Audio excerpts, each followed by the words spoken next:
কারণ আমরা এখন আছে একটা প্রধান উপদেষ্টা বলেছেন একটা ওয়ার ফুটিং এ আছি, আমরা আনন্দ করার মেজাজে নাই। আজকের মিটিংয়ে মোটামুটি গতানুগতিক সিদ্ধান্তগুলোই হয়েছে।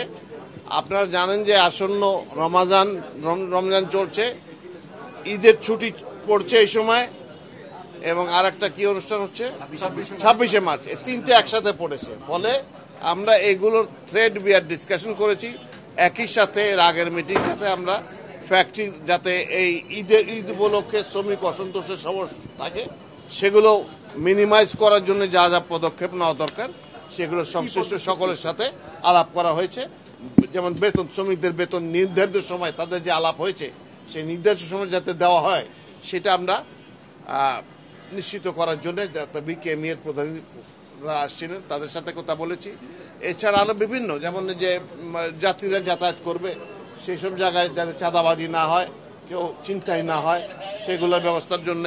তারপর শপিং মলগুলোতে যেটা পুলিশ কমিশনার বলেছেন এর আগে সেগুলোর ব্যবস্থা করেছি।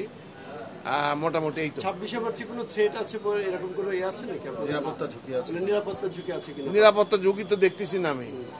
এবার কি 26শে মার্চে কুচকাওয়াজ হবে? মানে গতবার তো হয়নি 16 ডিসেম্বরে, এবারও হচ্ছে না। নর্মালি গতবারও যখন হয়নি এবারও হচ্ছে না এখন, কারণ আমরা এখন আছে একটা প্রধান উপদেষ্টা বলেছেন একটা ওয়ার ফুটিং এ আছি, আমরা আনন্দ করার মেজাজে নাই। গার্মেন্টস ছুটির বিষয় কি ধাপে ধাপে সবসময় একটা সিদ্ধান্ত হয়, বা একই সময় ছুটি না দিয়ে যানজটের সময় সেটা হতে পারে, ডিটেলস তারা ওয়ার্কআউট করবে। আমরা বলছি যে যেন বেতনটা সবাই নির্ধারিত সময় পায় এবং কোনো প্রপার্টি যাতে ধ্বংস না হয়।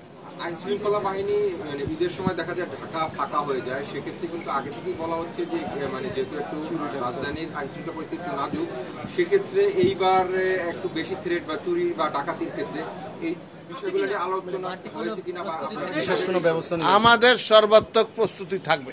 আপনারা রিসেন্ট অল্প কিছুদিনের মধ্যে দেখেছেন পুলিশ শক্ত হয়েছে, কাজ চলছে, ইনশাল্লাহ আমরা কোনো থ্রেট দেখছি না। Risks are always there. We do not see any threats. Thank you very much.